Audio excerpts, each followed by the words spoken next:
Freyd'e gəlmişkən, Freyd qorxunu bastırılmış arzuların simvolu kimi izah eləyir də. Sizcə o qorxular arxasında nələr belə deyim də yatır?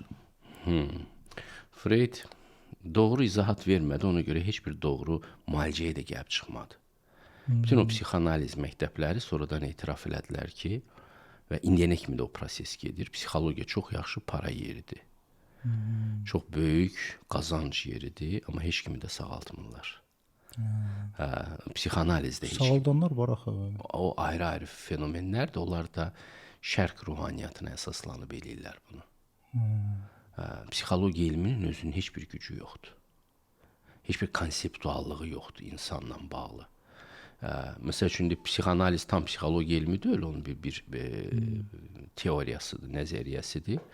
O da çox qüsurlu çox populardır, amma eyni zamanda qüsurlu və insan təbiətinin mahiyyətinə girə bilməyən bir şeydir. Onun məsəl üçün səhvlərini biraz Jung aradan qaldırmaq istədi. Carl Jung da istədi. Yəni neofreydçilər, onlar çalışdılar şərqlə izah eləsinlər ki, Əslində çox maraqlı yanaşmalar var. Budistlər falan, bunlar nəsə biliblər.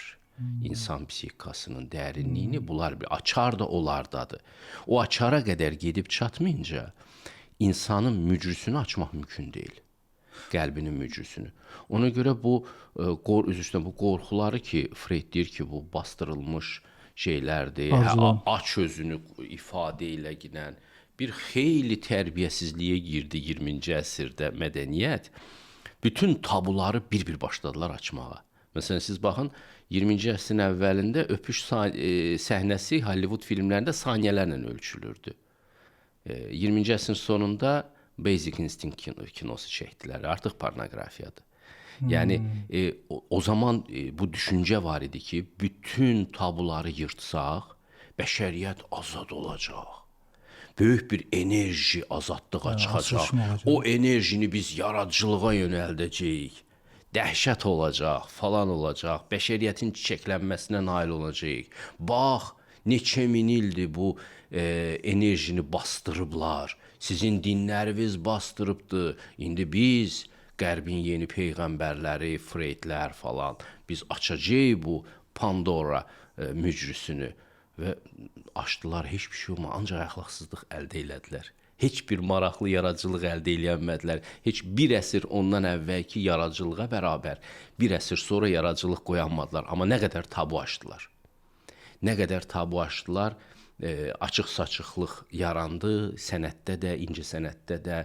İndi təsəvvür edin ki, musiqidə də bu cür davam eləyir, ifaçılıq sənətində də bu cür davam eləyir. Baxırsan ki, məşhur ifaçıdır, milyonlarla baxış əldə eləyir, mini ətəyinə görə. Nə çalır, nə eləyir, önəmli deyil, orada görsəl olmalıdır, başa düşürsünüz.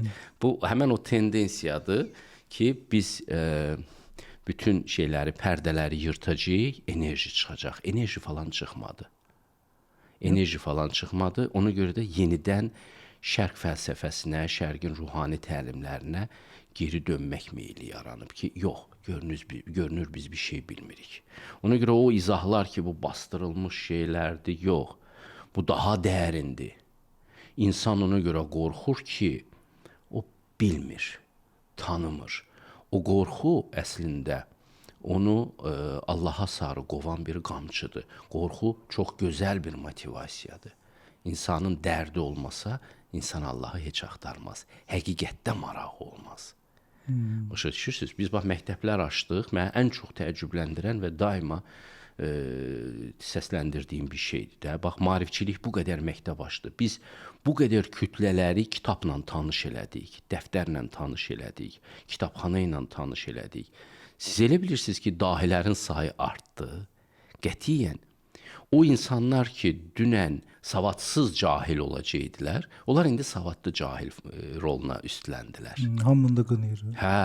Yəni sadəcə biz əvvəllər savadsız cahillərlə uğraşırdıq, indi savadlı cahillərlə uğraşırıq. Çox şey dəyişmədi fundamental olaraq.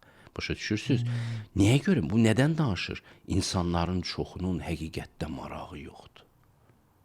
Həqiqəti axtaran insanların sayı 1000 il əvvəl faiz etibarı ilə nə qədərdirsə, 1000 il sonra da o qədərdir. Təhsil heç bir etki yaratmır.